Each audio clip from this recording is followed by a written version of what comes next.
Como sabéis, cuando se retransmite la palabra de Dios, aunque lo hacemos desde el principio, hay mucha gente que se conecta. Tenemos hermanos en Las Vegas, parte de una de nuestras iglesias allí en San Francisco. Decirles que hoy hemos abierto un nuevo lugar de culto en la ciudad de Orlando, en Florida, ¿sí?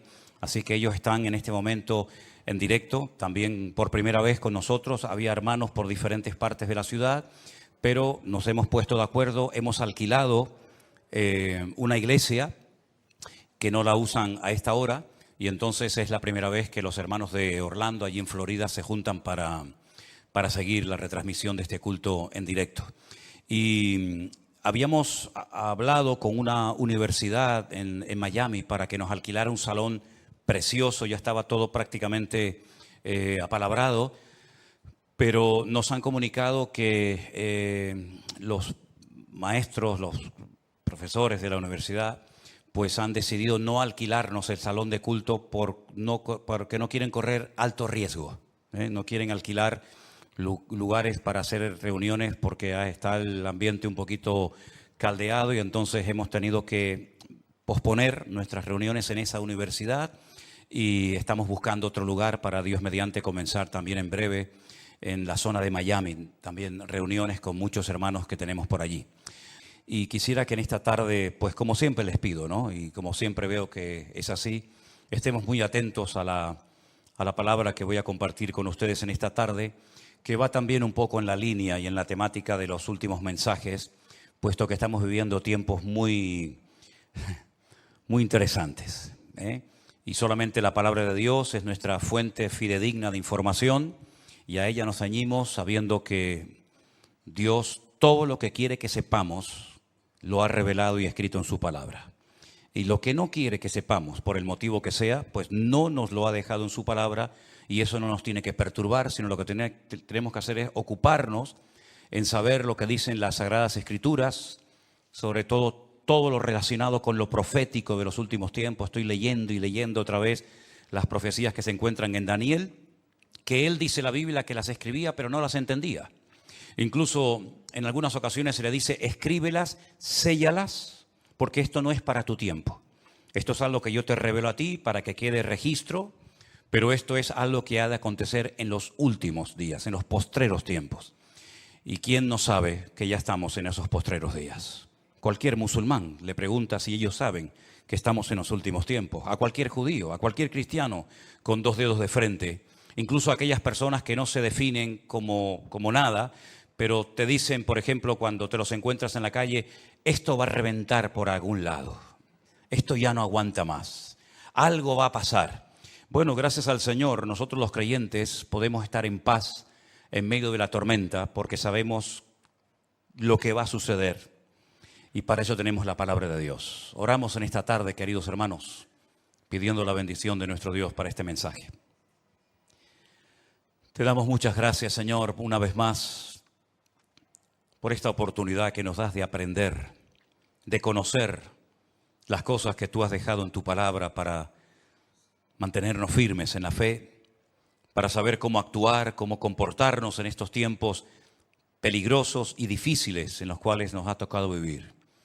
Señor, abre nuestro entendimiento para que podamos comprender tu palabra y podamos en esta tarde, Señor, ser fortalecidos en nuestra fe, en nuestra comunión contigo, y que esta palabra sea de bendición para todos los que la van a escuchar, tanto hoy como en cualquier otro momento. Nos ponemos en tus manos y pedimos tu bendición en el nombre de Jesús. Y amén, y amén. Yo lo primero que me gustaría pedirles a todos ustedes, no solamente los que están aquí reunidos, sino también los que están en sus hogares y los que después van a ver estas reuniones. Y no sé si se han dado cuenta, pero en las últimas semanas han habido centenares, cientos de miles de personas que, debido a todo lo que está ocurriendo, se han metido seguramente en muchas otras páginas, ¿no? Pero yo hablo de lo que nos atañe a nosotros, a ver qué es lo que está sucediendo, a ver qué es lo que está pasando. Tenemos ya mensajes en nuestro canal de YouTube que tiene casi 4.000 mensajes. Tenemos mensajes que ya pasan de los 2, 3, 4, 5, 6, 7, 8, 9 millones de visualizaciones. Es algo increíble ver cómo Dios está despertando las conciencias de muchísimas personas en muchas partes del mundo, porque están realmente preocupadas, diciendo, ¿qué es lo que va a pasar? Yo ya digo, lo primero que les quiero pedir a todos ustedes es que mantengamos la calma, por favor. Veo a muchos creyentes nerviosos, angustiados, con miedo, y lo primero que tenemos que tener en cuenta es que el Señor es nuestra paz, que todo está bajo el control de Dios y que aquí no va a caerse ni una hoja de un árbol sin permiso de nuestro Dios. Así que mantengamos la calma, la serenidad, la paz y no dejemos que nada ni nadie nos perturbe. El Señor Jesucristo dice, en el mundo tendréis aflicción. Más claro agua, pero confiad, yo he vencido al mundo. Mi paz os dejo, mi paz os doy, no como el mundo la da. La paz de Cristo es una paz que a menos que tú la tengas no te la puedo explicar con palabras. Y mira que sé explicar muchas cosas y el Señor me ha dado, pues yo creo que algo de sabiduría para explicar muchas cosas de su palabra. Pero explicarte lo que es la paz de Cristo, sinceramente, me faltarían palabras para poder explicarte lo que es vivir en cualquier momento y circunstancia de la vida, bajo la enfermedad de un hijo, bajo la muerte de un ser querido, en momentos de guerra, en momentos de necesidad, de crisis matrimonial, problemas de toda índole, explicarte lo que es tener en esas circunstancias la paz de Cristo, prácticamente es imposible hacerlo con palabras, a menos que usted tenga esa paz morando en su corazón. Así que, hermanos, recordemos lo que dijo el Señor, quiénes somos: la luz del mundo y la sal de la tierra. Si me permiten la expresión, guardemos la compostura en todo momento. Porque ahora se nos van a presentar muchísimas oportunidades y ocasiones para dar testimonio y explicarle a la gente, si es que lo sabes, lo que está sucediendo y cómo va a terminar todo esto. Porque la Biblia no solamente te dice cómo va a empezar todo, cómo se va a desarrollar los acontecimientos, sino que además te dice cómo van a terminar los acontecimientos. Y lo que de entrada te puedo decir es que el mundo nunca más volverá a ser el mismo a partir del 7 de octubre. Nunca más Oriente Medio volverá a ser lo que fue. Europa nunca más volverá a ser lo que ha sido. El mundo espiritual ha cambiado radicalmente. Te lo voy a intentar explicar esta tarde. Porque todo lo que nosotros vemos que está sucediendo en este nivel, en esta dimensión de lo natural, es simplemente, como he dicho muchas veces, y lo repito, un reflejo del mundo espiritual. El mensaje de hoy yo lo he titulado ¿Palestina o Israel? Porque se está oyendo mucho hablar en los últimos días, semanas, acerca de Palestina, de Israel y de Palestina. Y yo tengo que hacer un pequeño alto en el camino antes de entrar en lo que va a ser en sí el mensaje y decirte que no hay que ser ni judío, ni musulmán, ni creyente, ni cristiano, ni nada, para saber que nunca, jamás en la historia hubo un Estado llamado el Estado palestino. Nunca existió tal cosa, jamás. Te voy a decir de dónde viene y quién le puso ese nombre a ese territorio de Palestina. Antes de que los judíos llegaran a ese país y declararan el Estado judío de Israel, como se llama en 1948, estaban los ingleses en aquel lugar. Después de la Primera Guerra Mundial se repartieron el mundo las naciones vencedoras. Y a Inglaterra le tocó lo que ellos llamaban en aquel tiempo Palestina. Así es que no sacaron de allí al pueblo palestino. Porque nunca existió un país llamado o un pueblo llamado palestino, jamás. Entonces sería antes de los ingleses, pues tampoco. Porque antes de los ingleses estaban los otomanos. Y sabéis que en ese país han estado todos, los omeyas, los árabes, los bizantinos, los hasmoneos, los griegos, los romanos, prácticamente todo el mundo ha estado por allí. Los cruzados con aquellas cruzadas. Y decirles incluso que hasta el rey de España es el único rey del mundo que tiene el título de rey de Jerusalén, por si no lo sabían. Es decir, que por ese pequeño territorio, que es un cruce entre lo que se consideraba la Mesopotamia y Egipto o la salida al mar Mediterráneo, jamás ha habido un Estado palestino, nunca. No sé si en algún momento lo habrá, pero jamás en la historia ha existido tal cosa. ¿De dónde viene entonces el tema o el término Palestina? Realmente el título, el nombre de Palestina fue un castigo del Imperio Romano a los judíos. Me explico. En el año 132 después de la era de Cristo, después del nacimiento de Cristo, hubo un hombre llamado Bar Kokhba. Su nombre significa hijo de la estrella, Bar, hijo, Kokhba, estrella. Bar Kokhba era un judío que fue declarado el Mesías, el verdadero Mesías de Israel. Ustedes saben que el sueño dorado de Israel ha sido la restauración de la monarquía con un rey descendiente de la tribu de Judá. Y este tal Bar Kokhba, el hijo de la estrella, fue apoyado de una forma tremenda por un rabino muy famoso de la época llamado Rabí Akiva. Rabí Akiva, haciendo una pésima interpretación de un texto del Antiguo Testamento donde dice que el hijo de la estrella, hablando del verdadero Mesías, reinaría, apoyó de una forma tremenda a Bar Kokhba y emprendió una rebelión en contra del Imperio Romano. Y durante un par de años logró crear, entre comillas, un pequeño, país independiente que era la región o la provincia del sur de Judea. Los romanos no le iban a permitir ni a Bar Kokhba ni a nadie que pisotearan a Roma, que humillaran a Roma. Y entonces se emprendió una matanza, una guerra terrible contra este líder religioso político y lo desmenuzaron. En aquellas guerras se cuenta que murieron más de 580.000 judíos.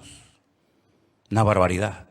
580.000 judíos perdieron la vida, incluido el Bar Kokhba este. ¿Por qué se produjo esta rebelión? Bueno, hay varios factores, varios motivos. El primero es porque el Imperio Romano había prohibido practicar la Brit Milá, el pacto, la circuncisión. No se podían hacer circuncisiones en Israel y sabéis que eso es algo sagrado, incuestionable. No se negocia el circuncidar sí o no a un varón. Eso es algo que nadie cuestiona. Incluso los judíos ateos lo hacen con sus hijos. Todos lo hacen. Sean creyentes, practicantes o no. Y eso estaba prohibido. Estaba prohibido la celebración del Shabbat, el día de reposo para el pueblo de Israel en aquel tiempo. Estaba prohibido enseñar Torah, enseñar la ley de Moisés, celebrar las fiestas. Y para colmo, como ya Jerusalén había sido destruida, totalmente destruida en el año 70 por el hijo del emperador Vespasiano, Tito, la destruyó y cumplió la profecía que Cristo había dicho en Mateo capítulo 24. ¿Veis todo esto? No quedará piedra sobre piedra que no sea destruida. En el año 70 se cumplió literalmente esa palabra profética que Cristo le había dicho a sus discípulos y que la encontramos en Mateo 24.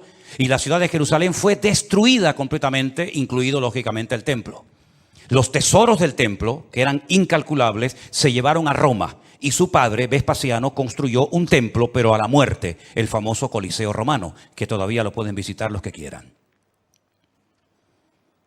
Y para hacer una conmemoración de esta victoria, entrando o muy cerca del Coliseo Romano está el Arco del Triunfo de Tito, por donde les desfilaron las legiones romanas, humillando a los judíos que se los llevaban por miles y centenares a Roma para ser lanzados al circo romano, crucificados, etcétera, etcétera.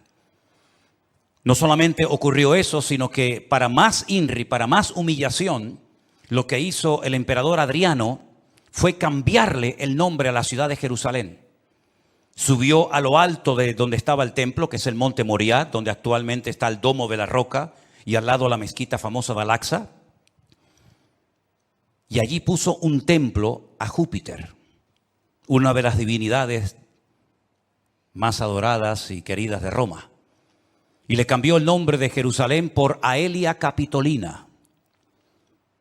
Y ese fue el nombre que le pusieron. Esto fue una humillación tan grande que no pudieron soportar semejante humillación parte de la tribu de Judá que estaba todavía en aquel tiempo allí, que decidieron emprender una rebelión en contra de Roma. Y en el 132, este hombre, Bar Kokhba, se atrevió a plantarle cara al Imperio Romano. Y durante un par de años tuvo, éxito, pero finalmente fue despedazada y arrasada completamente ese país.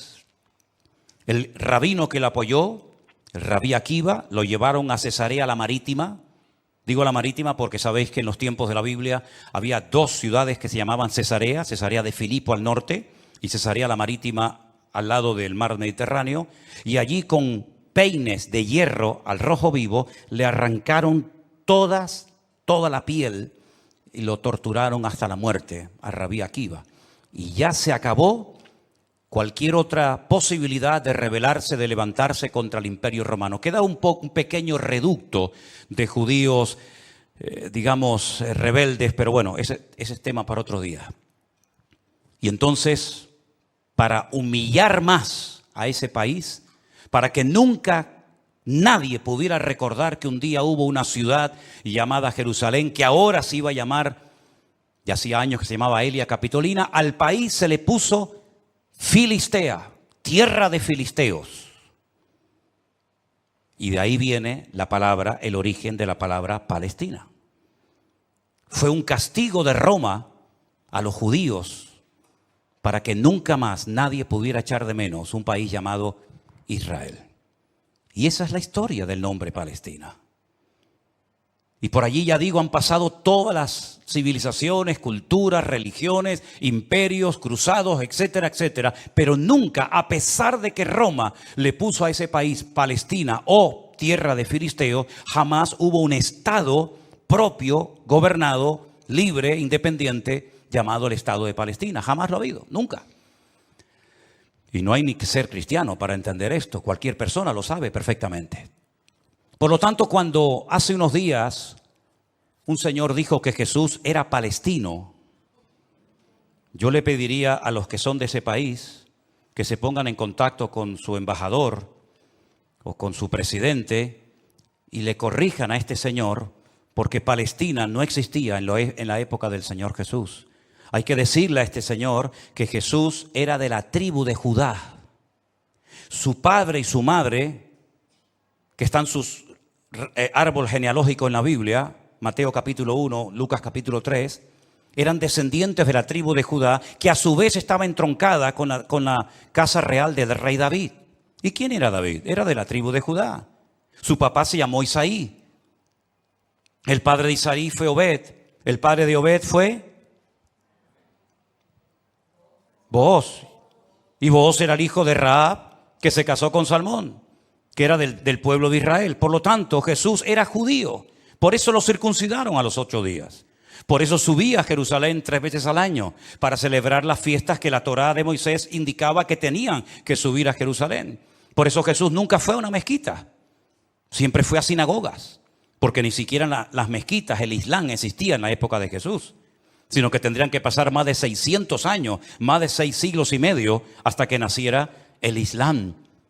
Que por cierto significa sumisión. ¿A quién? Lo interesante es que el Señor Jesucristo, cuando es juzgado por sus enemigos, en este caso los romanos, el que lo sentencia a muerte, ordena poner encima de la cruz un título escrito en 3 lenguas: latín, griego y árabe. Si ustedes me dejan que siga, tienen un problema, porque he dicho un disparate y ustedes no han dicho nada. Y ustedes no tienen que permitir que yo ni nadie diga disparates en este púlpito. Eso es. Entonces corríjame cuando digo algo mal, no tengan miedo. El Poncio Pilato dijo de encima de su cruz tienen que poner un cartel en latín, el idioma de los romanos, en griego, la lengua internacional de la época, y en hebreo, que es el idioma que habla este pueblo, que diga Jesús Nazareno, rey de los judíos. No dijo rey de los palestinos, no dijo rey de los árabes, dijo rey de los judíos, que eran los que vivían allí. Porque dice Juan capítulo 1 que a los suyos vino y los suyos no le recibieron. Y los suyos eran judíos que estaban viviendo en aquel momento bajo la opresión, bajo el yugo del imperio más terrible que jamás ha existido y el más longevo, que fue el imperio de Roma. Así que de ahí viene todo esto del nombre Palestina y filisteos y todo esto, queridos hermanos. Pero nunca, repito, ha existido un Estado palestino. Cuando en 1948 las Naciones Unidas decidieron partir el país en 2, Israel dijo: estamos de acuerdo. Si los árabes que en ese momento habitaban en ese país, que la mayoría eran de origen jordano, el país que estaba al lado, porque no sé si saben que, por ejemplo, la explanada de las mezquitas arriba, en el monte Moriat, en el monte de Moriat, eso está bajo protectorado de Jordania. Y cuando tú ves a los ancianos caminando por las calles de la ciudad vieja de Jerusalén, la mayoría de ellos llevan un pañuelo de cuadraditos blancos y rojos, que es el pañuelo de Jordania. Porque Palestina no representa a nadie, sino ellos eran de origen jordano, ¿verdad? Y es interesante notar que Israel en ese año decidió quedarse con los territorios que las Naciones Unidas decidieron darle. Y los árabes dijeron rotundamente no, que yo digo, si hubieran sido listos en ese momento, hubieran dicho, vale, nos quedamos con la mitad y ya con la mitad, ya que es mía, después podemos hacer otro tipo de presiones, pero por lo menos ya tengo la mitad. Y es que si dices que no, al final no vas a tener ni lo que tenías.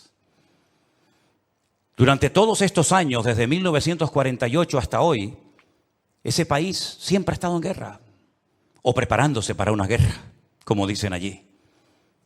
Y la cruda realidad es que ese pequeño pueblo ha ganado todas las guerras, no ha perdido ni una. Ha desbaratado naciones tremendamente poderosas con un poderío militar espectacular. Y cada vez que gana, lógicamente, extiende el terreno. No podían entrar los judíos a la ciudad vieja de Jerusalén. ¿Saben la tortura que es para un judío estar viviendo en Jerusalén y no dejarte entrar a la ciudad de Jerusalén y poder acercarte y tocar el Kotel Hamarabí, el muro de los lamentos para orar a Dios? No podían hacerlo. Desde 1948, que entraron allí, hasta 1967, en la guerra famosa de los 6 días, los judíos veían de lejos. Por eso cuando ustedes van a Jerusalén se van a dar cuenta que las casas que están más en alto son las que le permitían al judío poder ver el monte del templo, porque no podían acercarse a tocarlo, ni a mirarlo. Y no solamente desde 1948, desde hace muchos siglos tampoco podían estar allí. Y al final recuperaron la ciudad de Jerusalén. Pero todas y cada una de estas guerras siempre ha cambiado la atmósfera, el mundo espiritual, siempre. Porque algo que tenemos que tener presente es que el mundo natural refleja lo que está pasando en el mundo espiritual, ni más ni menos. Y me gustaría con algunos textos de la Biblia demostrarles que el mundo espiritual es tan real como este mundo en el cual nos movemos tú y yo como pez en el agua. En el libro de Daniel, en el Antiguo Testamento, este hombre está cautivo en Babilonia. Las tribus del sur, Judá y Benjamín, han sido derrotadas, han sido humilladas por las tropas de un tal rey Nabucodonosor. Son llevadas cautivas por 70 años a Babilonia. Algunos se preguntarán, ¿y por qué fueron llevados cautivos a Babilonia justamente 70 años? Bueno, primeramente por su desobediencia, por su rebeldía, por no haber querido arrepentirse. Muchas veces el Señor le mostró a Ezequiel en visión los pecados terribles que ellos hacían en la intimidad, que nadie los sabía, pero que Dios los conocía perfectamente. Y dice que se lo llevaba en visión y le decía, métete por el agujero de esa pared y mira lo que están haciendo ahí adentro, a ver si no son dignos de mi ira y de mi juicio, ¿verdad? Y por 70 años son llevados a Babilonia para que la tierra descanse en una celebración que todavía, en una ley que todavía los religiosos, los agricultores religiosos practican, otros no. Y es la ley de la Shemitah. La Shemitah es una ley que obliga al agricultor, al que se dedica a los labores del campo, a dejar reposar la tierra un año entero. No se puede trabajar la tierra. Nosotros estuvimos este año, creo que fue este año, el año pasado, y veíamos muchos campos muy bonitos, muy bien arados, muy bien trabajados, y otros campos totalmente como abandonados, llenos de malas hierbas, y nos decían, estos son los campos de los agricultores religiosos que no van a trabajar durante este año, por la ley de la Shemitah, que es el descanso de la tierra. Dios preparó un día a la semana para el descanso del hombre, para que usted no sea una máquina de trabajar y trabajar y trabajar, sino que también reconozca que hay un Dios que creó el universo, la tierra, y nos da la familia y los hijos para disfrutar, y no que usted se ponga con 70, 80 o más años de la vida y lo único que ha hecho en toda su vida es pagar deuda, comprar cosas y trabajar como un esclavo, y al final se le fue la vida trabajando Cuando el Señor dice, detente, cesa toda actividad y descansa como mínimo tú, tus empleados, tus bestias, tus animales durante un día a la semana.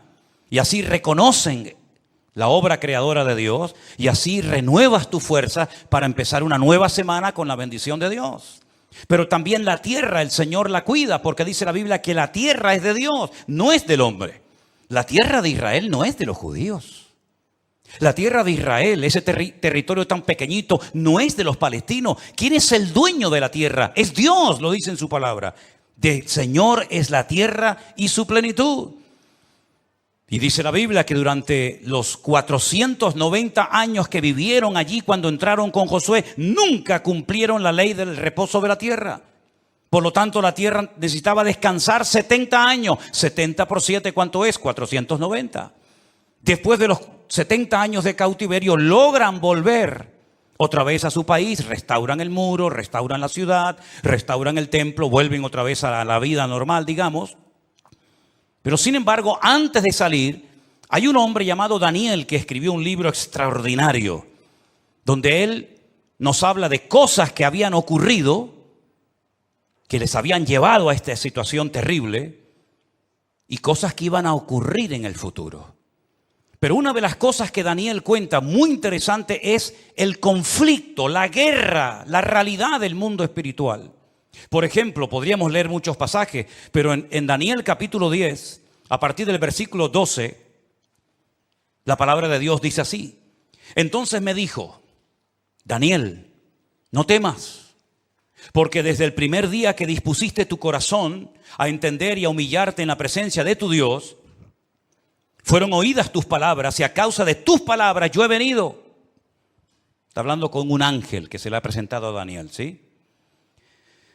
Mas el príncipe del reino de Persia se me opuso durante 21 días. Pero he aquí Miguel, uno de los principales príncipes, vino para ayudarme y quedé allí con los reyes de Persia. Intentaremos explicar esto lo mejor posible. He venido para hacerte saber lo que ha de venir a tu pueblo en los postreros días. Porque la visión es para esos días. No es para el tiempo de Daniel, es para los postreros, los tiempos finales. Mientras me decía estas palabras, estaba yo con los ojos puestos en tierra, enmudecido. Pero he aquí uno con semejanza de hijo de hombre tocó mis labios. Entonces abrí mi boca y hablé y dije al que estaba delante de mí, Señor mío, con la visión me han sobrevenido dolores y no me queda fuerza. ¿Cómo pues podrá el siervo de mi Señor hablar con mi Señor? Porque al instante me faltó la fuerza y no me quedó aliento. Y aquel que tenía semejanza de hombre me tocó otra vez y me fortaleció y me dijo, muy amado, no temas, la paz sea contigo, esfuérzate y aliéntate. Y mientras él me hablaba, recobré las fuerzas y dije, hable mi Señor, porque me has fortalecido. Y me dijo, ¿sabes por qué he venido a ti? Pues ahora tengo que volver para pelear contra el príncipe de Persia. Y al terminar con él, con el príncipe de Grecia, que vendrá. Pero yo te declararé lo que está escrito en el libro de la verdad, y ninguno me ayuda contra ellos sino Miguel, vuestro príncipe. Aquí está hablando de príncipe, el príncipe de Grecia, el príncipe de Persia. Habla de un arcángel tremendamente poderoso que aparece en pocas ocasiones en la Biblia llamado Miguel, que dice que es el príncipe que protege al pueblo de Israel de ser aniquilado y destruido. Porque una cosa que les quiero decir y que os quede clara, y me da igual si estáis de acuerdo o no, me da igual, créame, pero te lo tengo que decir. Recientemente se le preguntaron a altas autoridades de Hamás y le dijeron, si pudierais elegir entre tener todo el Estado de Israel, todo el territorio, de norte a sur y de este a oeste para ustedes, o la destrucción, la aniquilación total y absoluta del pueblo de Israel, ¿qué elegiríais? ¿Sabe la respuesta, no? Preferimos que no exista ni un solo judío sobre la faz de la tierra antes de quedarnos con todo su territorio. Porque no es que quieren quedarse con todo el territorio, es que quieren arrojar al mar o al desierto para que muera toda la población de Israel, que en este momento está alrededor de unos 15 millones de personas más o menos repartidas en varias naciones de la tierra. ¿Quién puede negociar con alguien que te quiere matar? ¿Quién puede negociar con alguien que viola a tus hijos y los quema delante de tu presencia? ¿Quién puede negociar con alguien que le abre el vientre a una mujer embarazada y le saca a su hijo que aún está con vida? ¿Quién puede negociar con alguien que te odia y que el sueño de su vida es destruirte a ti y a toda tu descendencia? ¿Quién puede negociar con semejantes salvajes? Fijaros que ya no digo animales, como decía hasta el otro día, porque no quiero ofender a los animales. Pero aquí encontramos una realidad espiritual. Daniel estaba orando, estaba ayunando por 21 días, 3 semanas seguidas, y la respuesta a su oración no venía la respuesta a su oración. Y finalmente se le presenta un ángel y le dice: desde el primer día que te pusiste a orar, tu oración llegó a la presencia de Dios. Y entonces, ¿por qué no vino la respuesta? Porque el príncipe de Persia se me oponía. Había interferencias, por decirlo de alguna manera, en el mundo espiritual. ¿Quién es el príncipe de Persia? Un poder espiritual, un príncipe de las tinieblas que no quería que Daniel recibiera la revelación y la información de lo que le iba a pasar a su pueblo a corto y a largo plazo. Y con esto coincide lo que se ha leído esta tarde desde este mismo púlpito, la famosa armadura del cristiano en Efesios capítulo 6. Donde el apóstol Pablo dice: nuestra lucha ahora como creyente no es contra sangre y contra carne, no. Esa ya no es nuestra batalla, esa ya no es nuestra lucha. Nuestra lucha, que existe y es real, es contra principados y contra potestades, contra los gobernadores de las tinieblas, contra huestes espirituales de maldad en las regiones celestes.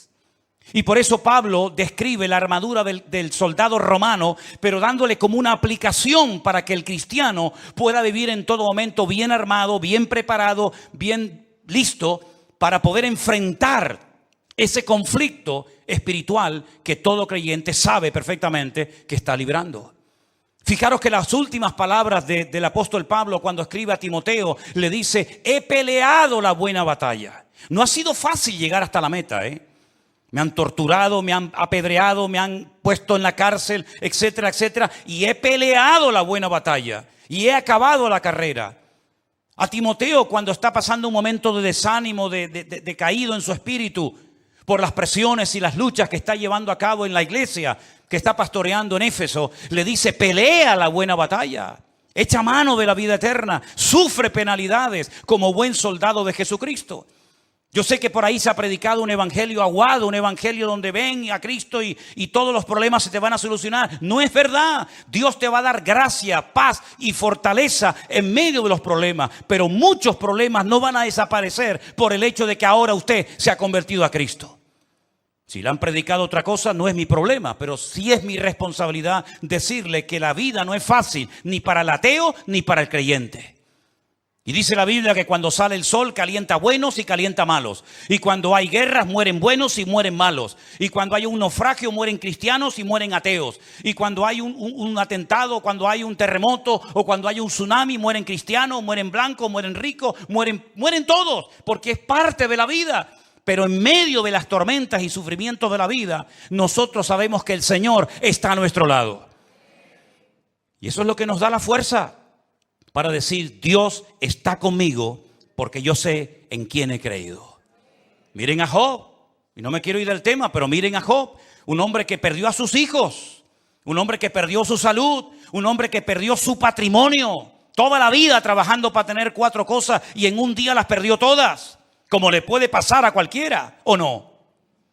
Sin embargo, cuando su mujer le dice: maldice a Dios, ¿qué tipo de Dios tienes tú? Que hoy te da y mañana te quita, ahora te sana y mañana te enferma. Y le dice: como cualquier persona incrédula, insensata, has hablado. Yo sé en quién he creído y aunque Dios me mate, yo lo voy a seguir adorando porque yo sé que mi Redentor está vivo. Podemos tener paz en medio de la tormenta, podemos dormir en paz, como dice la Biblia: en paz me acostaré y asimismo dormiré. Porque solo tú, Señor, me haces vivir confiado. Y aunque un ejército acampe contra mí, no temerá mi corazón. Porque el Señor es mi luz y mi salvación. Son promesas que las hemos interiorizado en nuestra vida y no es como un mantra que lo tengo que repetir para autoconvencerme de que Dios está conmigo. Es que no me tengo que autoconvencer de nada. Él mismo me da testimonio a mi espíritu de que no estoy solo en medio de las luchas de la vida. Y el pueblo de Israel no es que sea el mejor pueblo del mundo, Yo no estoy aquí para hacer, digamos, una disertación a favor de unos que son muy buenos y otros que son muy malos. Yo no estoy aquí representando a nadie. Yo solamente represento a mi Dios. Y mi Dios no se casa con nadie. Y mi Dios ama a todo el mundo por igual. Y mi Dios no hace acepción de personas. Y todos los seres humanos, me da igual, son palestinos, o son judíos, o son canarios, o son latinos, o de donde sea. Todos los seres humanos tenemos que arrepentirnos delante de nuestro Dios por nuestros pecados. Y aquí no hay ni buenos ni malos, sino que aquí cada uno tiene que ser consciente de que no hay justo ni aun uno delante de la presencia del Señor. El mismo Señor Jesucristo, y hoy lo leía en el Evangelio de Mateo, le decía a los judíos: si no os arrepentís, todos pereceréis igualmente. Por lo tanto, mis queridos hermanos, lo importante es saber que estamos en una guerra espiritual porque estamos a punto, y lo vamos a ver, que todo va a cambiar. La película que hemos vivido hasta el día de hoy, nuestra vida ha sido como una especie de película, con diferentes actores, diferentes escenarios, ¿verdad? El escenario va a cambiar completamente. Los actores van a cambiar. El guión va a cambiar.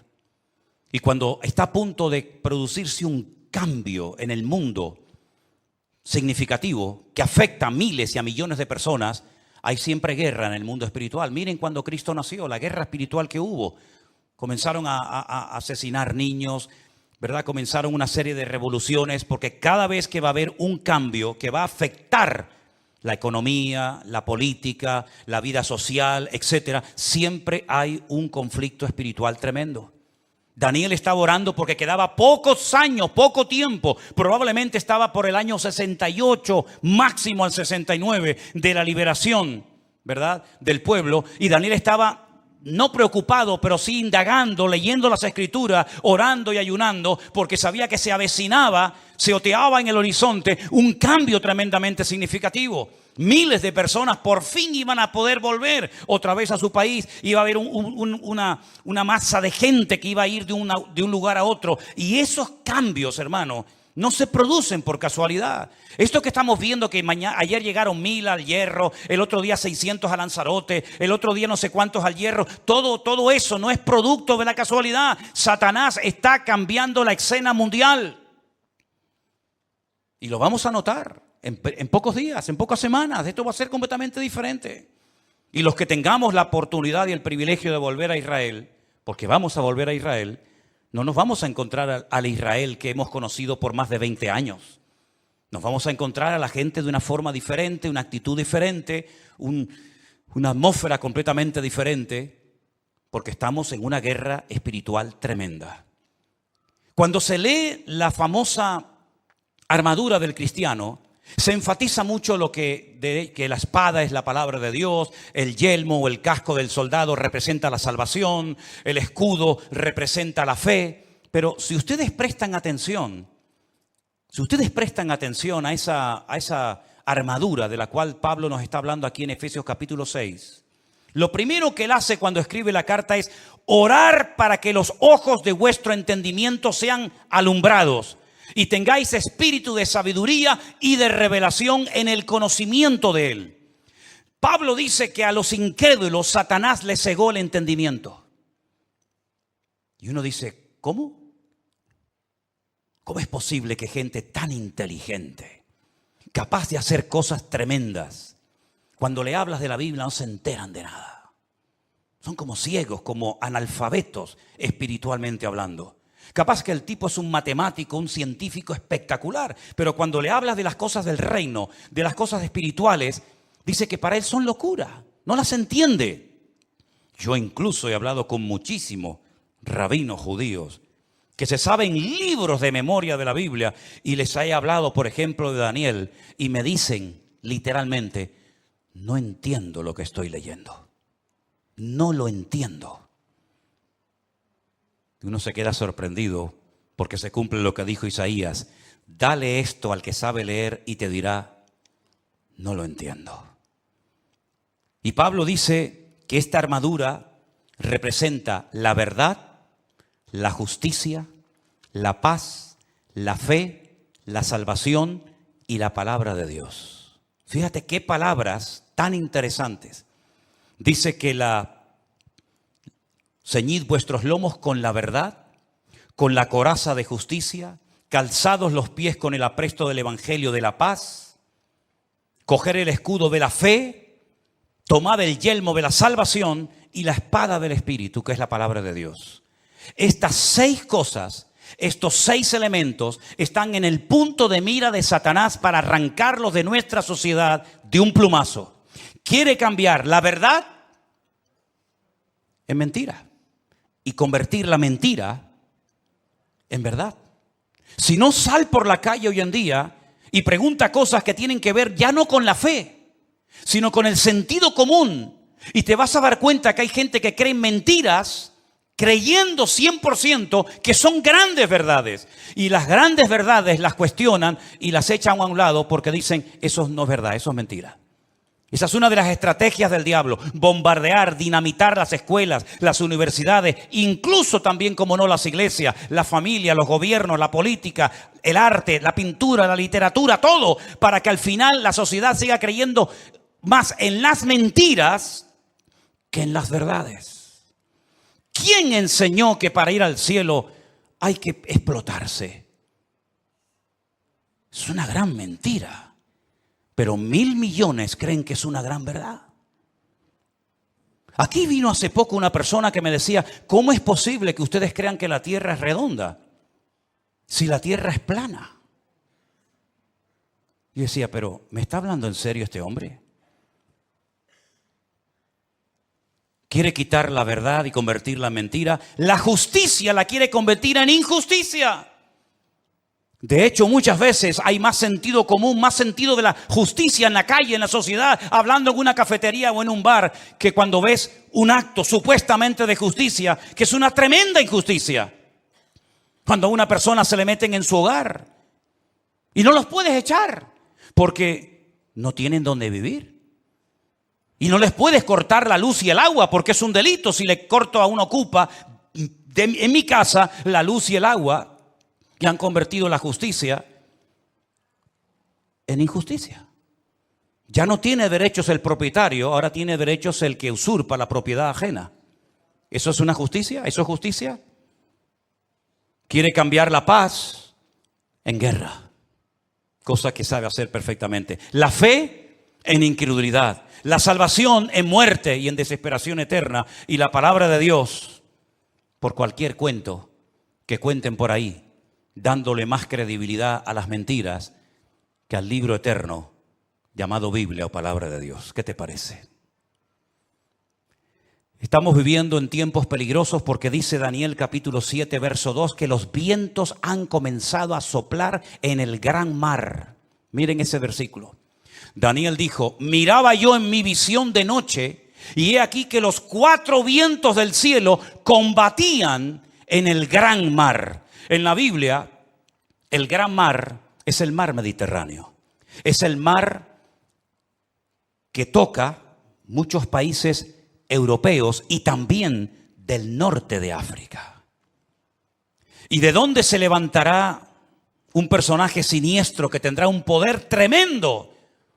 Económicamente hablando, políticamente hablando, económicamente hablando, del antiguo territorio que ocupaba el reino de Roma. Todo lo que es el norte de África, parte de Oriente Medio y todo lo que es Europa, hasta lo que se conoce como finis terrae, el fin de la tierra para los romanos hace 2000 años.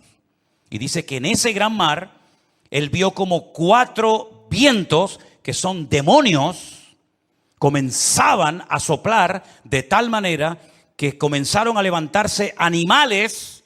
El resto del capítulo no lo voy a leer, pero dice que comenzaron a levantarse animales. Se levantó un leopardo con alas, se levantó un oso con unas costillas en la boca, se levantó un león con alas, se levantó una bestia indescriptible de esa zona donde soplaban los 4 vientos Y comenzaron a levantarse esos animales que representaban imperios, poderes políticos que iban a afectar la vida de miles y de millones de personas a lo largo de la historia. ¿Cómo podía saber ese hombre cuando todavía no existían ni los medos persas, ni los griegos, ni los romanos, que se iban a levantar esos imperios siglos antes de antelación? Es que la Biblia se anticipa en el tiempo y en el espacio, demostrando que Dios es un Dios veraz y que siempre sabe lo que va a suceder porque Él controla la historia. ¿Cuántos dicen amén? Y vemos varios vientos en la Biblia. No tengo tiempo para extenderme en todo esto, pero ¿cuál fue el viento que destruyó la barca de Pablo o el barco de Pablo? ¿Cuál fue el viento ese? Es el viento que golpeó contra un creyente, contra un representante del cuerpo de Cristo, el Euroclidón. El Euroclidón destrozó la nave de Pablo y Pablo tuvo que ir a tierra a calentarse y a salvar la vida. Ese viento soplará. Son nombres de la mitología griega. El Aquilón, el Austro. Son vientos que se mencionan, por ejemplo, en el libro del Cantar de los Cantares. Métanse y estudien las direcciones de estos vientos. Generalmente los vientos, depende del viento, suelen ir en una misma dirección, pero llegará un momento en el que se producirá como una especie de huracán, ¿verdad? Donde hay vientos de norte, de sur, de este, de oeste, y es imposible navegar de esa manera. Es imposible navegar con 4 o 5 vientos diferentes. Y eso es lo que va a pasar en los últimos tiempos. Representa la lucha del mundo espiritual con nombres de vientos que aparecen en la Biblia. Y esos vientos se van a llevar a cabo en una zona geográfica en la que tú y yo también vivimos. Y por eso Europa va a ser afectada grandemente en los últimos tiempos. ¿Qué es lo que hay detrás de todo esto? No es una lucha de unos contra otros simplemente. Es una lucha de Satanás contra Dios y su palabra. Ni más ni menos.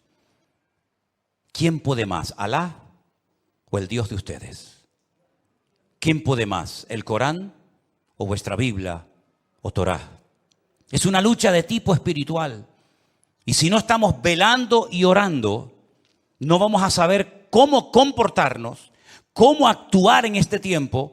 Porque algo muy importante, que lo vamos a ver ahora en un momento en la pantalla, es cómo Satanás a lo largo de la historia, como una especie de camaleón, si me permiten, ha ido adaptándose a los tiempos, a las culturas, a las tradiciones, y de esa manera ha ido preparando el escenario para esta escena final que tenemos en el horizonte. Todavía la guerra fuerte que nos habla Ezequiel 38 y 39 aún no ha empezado. No es esta que estamos viendo ahora. Todavía viene otra peor, para que lo sepan. Cuando Gog, príncipe de Mesec y Tubal, vienen del norte con 200 millones de soldados para destruir al pueblo de Israel. Porque de esta Israel volverá a salir con muchas pérdidas humanas, con mucha sangre derramada, pero aún viene la peor, que la Biblia dice en qué momento se va a producir, qué naciones van a intervenir, por dónde van a atacar, cómo va a terminar, cuánto va a durar, etcétera, etcétera. Pero tengo una lista que se la voy a poner ahí en la pantalla. Espero que estas características del diablo de los últimos tiempos las tengan en cuenta, porque esta es la forma como Satanás ha decidido actuar en nuestra generación. Primero, lograr los objetivos deshumanizando a la humanidad. Eso ya es una realidad entre nosotros. El objetivo, lo que se pretende alcanzar, está por encima de cualquier precio de vida humana. Si mueren 1000, da igual, traemos otros 1000. Si son 10.000, traemos otros 10.000. Es como cuando los romanos estaban al pie de la montaña de Masada. ¿Se acuerdan en Masada, en el desierto de Judea? Dice la Biblia que había arriba en Masada un reducto de judíos que no querían rendirse. Ellos rodearon la muralla de Masada y comenzaron durante años y años y años a echar tierra para construir una rampa que todavía se puede ver, y por esa rampa subieron ¿cómo se llama? El aparato ese de madera grande. ahora ya lo diré.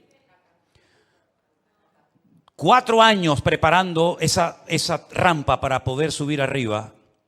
Dice la Biblia que la iglesia es columna y baluarte. Ahí está, ya me vino. El baluarte. El baluarte era esa torre de madera que iban arrastrando los esclavos. Dentro iba llena de soldados y cuando llegaba arriba se abrían las compuertas y salían para atacar. 4 años preparando esa rampa de tierra. ¿Cuántos murieron? Miles, miles. Muchos de los que estaban trabajando al pie de la montaña eran familiares, conocidos, vecinos o amigos de los que estaban arriba, rodeados por las legiones romanas. Hay una película de Peter O'Toole que se llama Masada. Véanla para que vean la historia. Qué interesante. Mataban a 200, 300 esclavos, traían más y traían más. El objetivo es lo principal. No importa cuántos mueran para alcanzar el objetivo. Esa es una estrategia del diablo que le está saliendo de maravilla. Y es la misma estrategia que están utilizando estas personas hoy en día. El fin justifica a los medios. La vida humana no tiene ningún valor. El objetivo es lo principal. Número 2. La ambición prevalece por encima del respeto a la vida. Voy a conseguir mi objetivo y alcanzar mis metas a toda costa. Me da igual si tengo que torturar, matar, me da exactamente igual. La ambición, la arrogancia de mi corazón es tan poderosa, es tan fuerte, que si tengo que hacer lo que haga falta, lo hago. Número 3. Alcanzar lo divino, olvidando lo humano. Si para ir al cielo y tener las 90... que dicen que voy a tener allá arriba, tengo que asesinar a todos estos, estoy dispuesto a hacerlo, porque lo divino, lo que yo creo que es lo divino, prevalece sobre lo humano. Una estrategia diabólica terrible. Cuando hace unos días vi en un reportaje que hicieron y le preguntaban a unos niños de entre 8 o 10 años, ¿qué quieren ser cuando sean grandes? Y decían, nosotros queremos ir al cielo. Por eso queremos prepararnos y convertirnos en mártires. Una criatura que lo que tiene que hacer es jugar y disfrutar de la vida. Lo divino ha desplazado toda racionalidad o todo raciocinio. Es el mundo al revés. La tecnología de la desinformación. España es número 1 en esto, España es capaz de ponerte una imagen que no tiene nada que ver con lo que está hablando.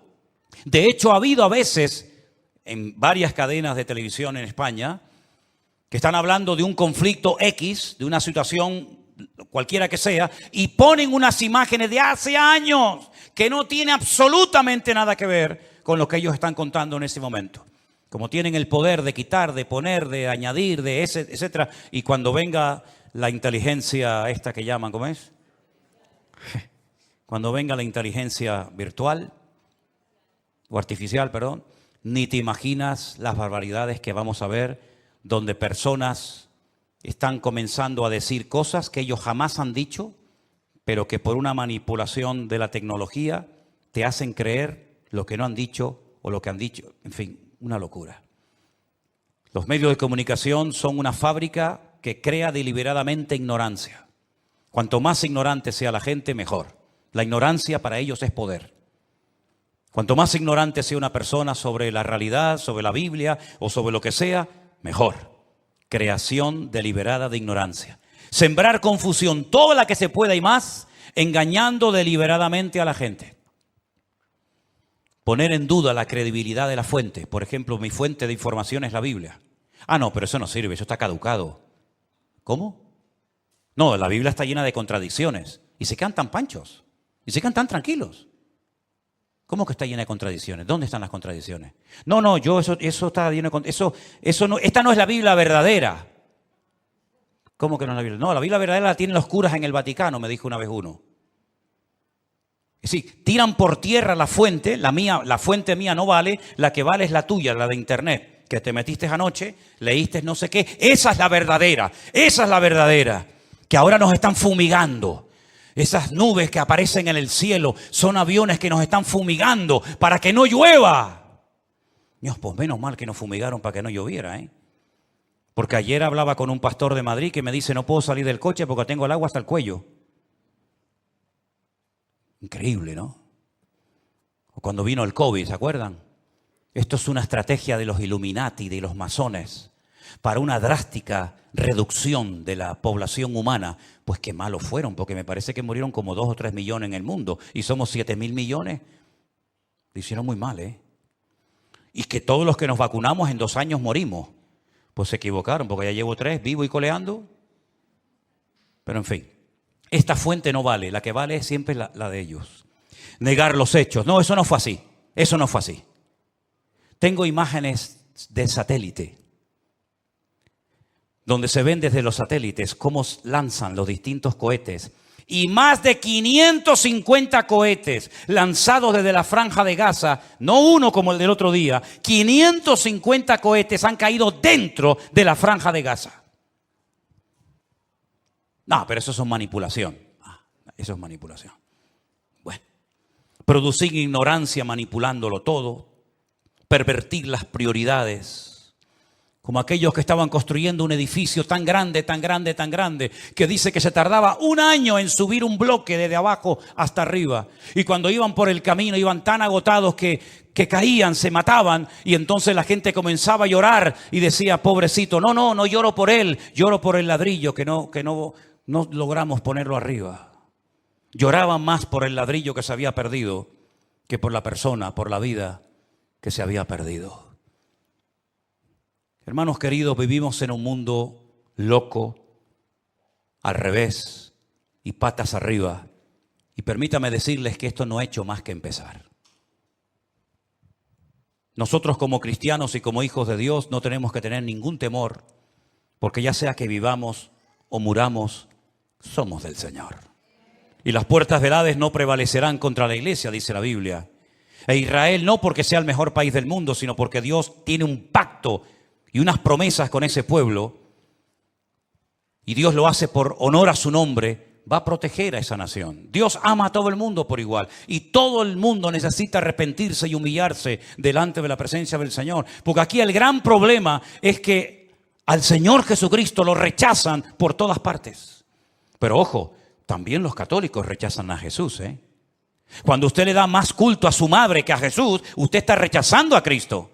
Cuando usted le da más prioridad a la madre que al hijo, usted está blasfemando el nombre de Dios. Ay, no diga eso, pues ¿qué quiere que le diga?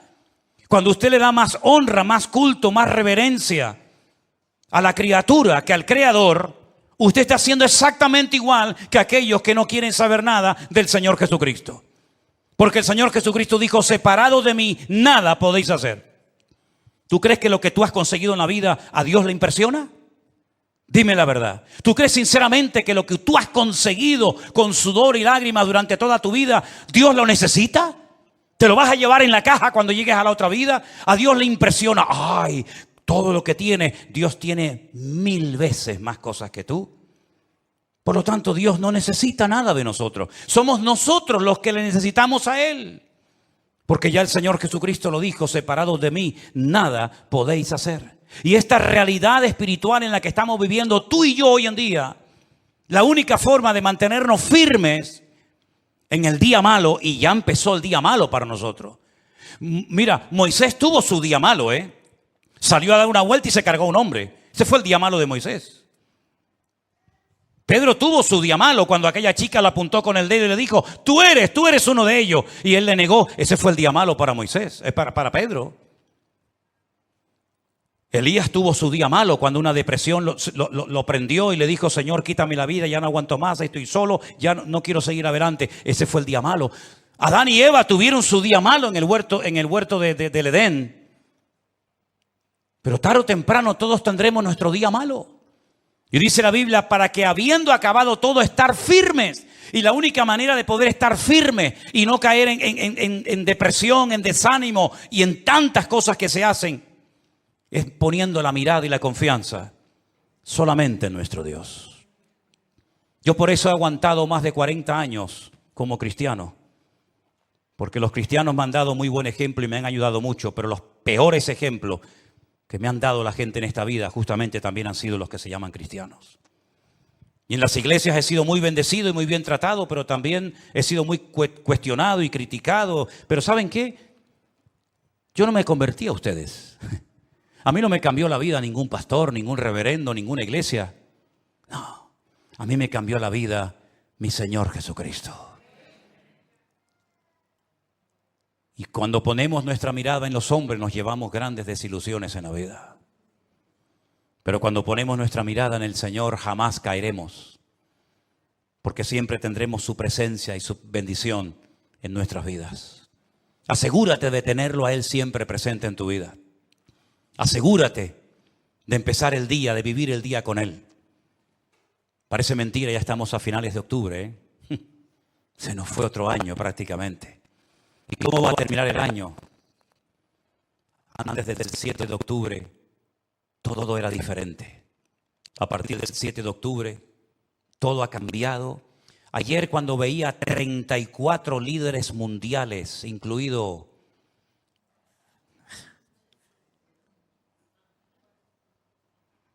¿Saben qué les digo, no? Cuando yo veía 34 líderes mundiales, y allí estaba don Peter Sánchez, yo decía, en estos 34 que están aquí, mira que los miré de arriba, abajo, de izquierda a derecha, ¿estará ya el anticristo? ¿Estará ya el anticristo? Porque el mundo está clamando por alguien que venga y solucione todo. Da igual si es musulmán, judío, creyente, ateo, de derechas o de izquierda. El mundo está clamando a grito y de hecho este señor que vive en Roma dijo hace algún tiempo: lo que el mundo necesita es un líder, uno solo, con todo el poder para que gobierne. Y tuvo razón, el mundo verá a ese líder y el primero que lo van a apoyar van a ser ellos. Y yo me preguntaba, ya digo, ayer en esa reunión de 34 líderes mundiales, ¿estará aquí en medio de ellos este personaje siniestro? Porque esto se tiene que arreglar de alguna manera. Cada vez que empieza una guerra, sobre todo de Israel, siempre a los pocos días se reúnen o en el Cairo o en cualquier país para decir, sí, ahora no empiecen así, me parece, creo que es aquel, me parece, no.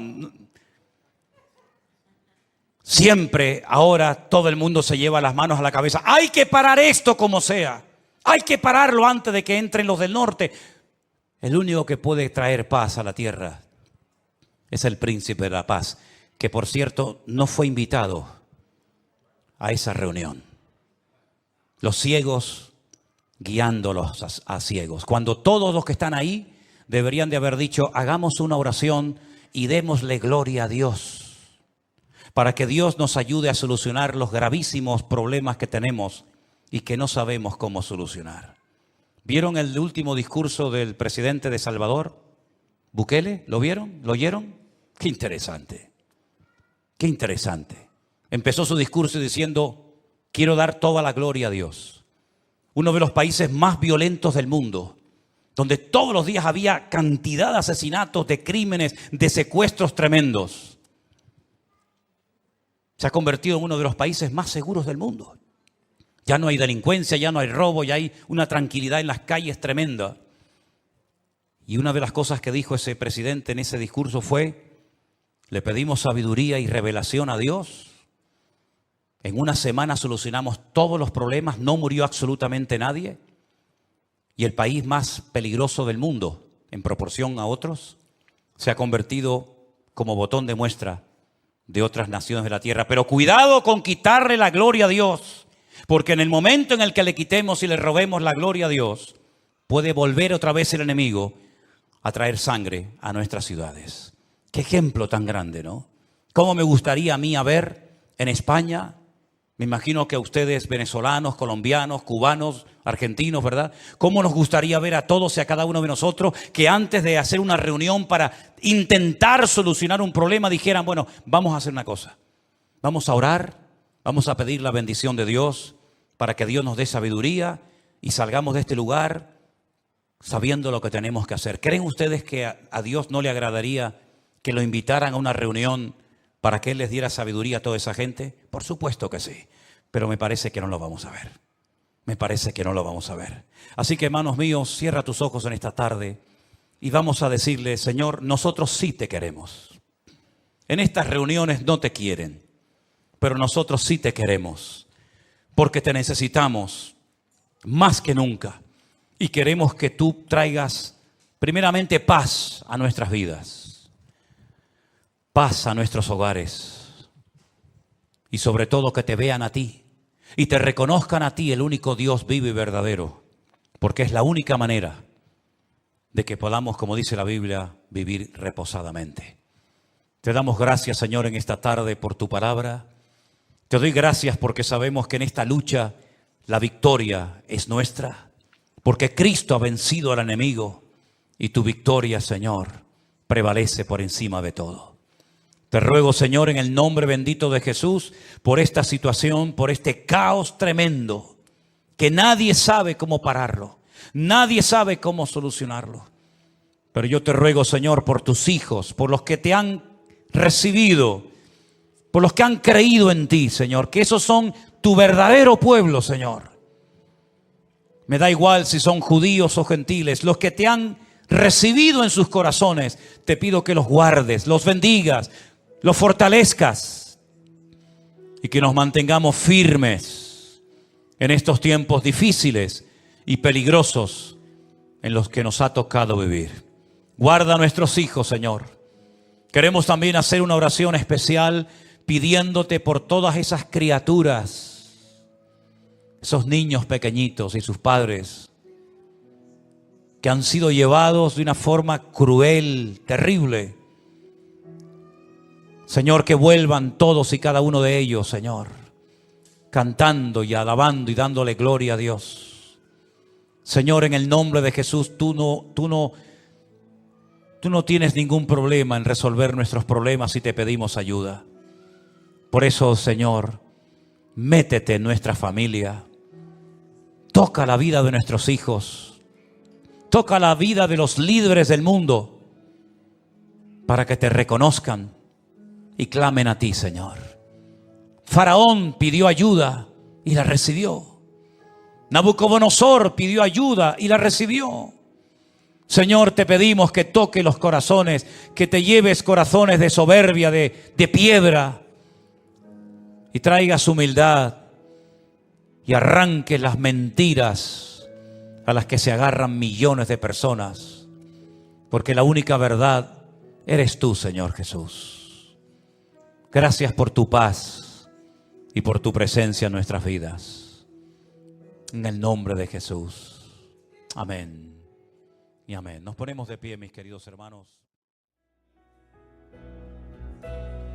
Si tú dispusieres tu corazón y extendieres a él tus manos, levantarás tu rostro limpio de mancha, será fuerte y nada temerás. Te acostarás y no habrá quien te espante, y muchos suplicarán tu favor. Te acostarás y no habrá quien te espante, y muchos suplicarán tu favor. Tendrás confianza, porque hay esperanza. Mirarás alrededor y dormirás seguro, y aunque oscureciere, como la mañana será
favor.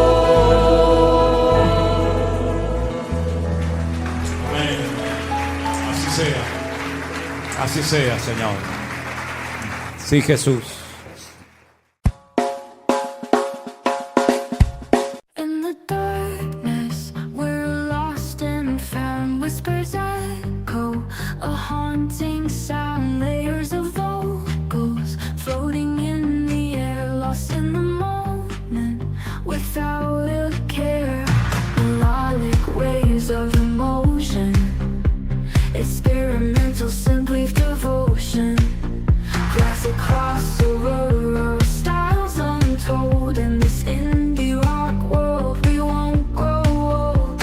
A captivating blend of alt rock. In this journey, we'll never stop.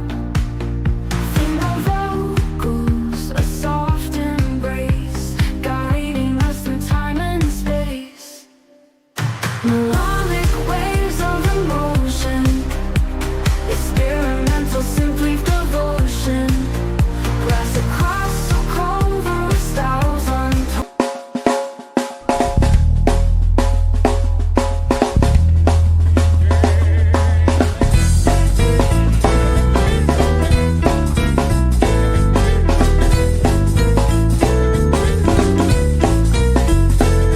Tiene roto el corazón de tanto sufrir y llorar.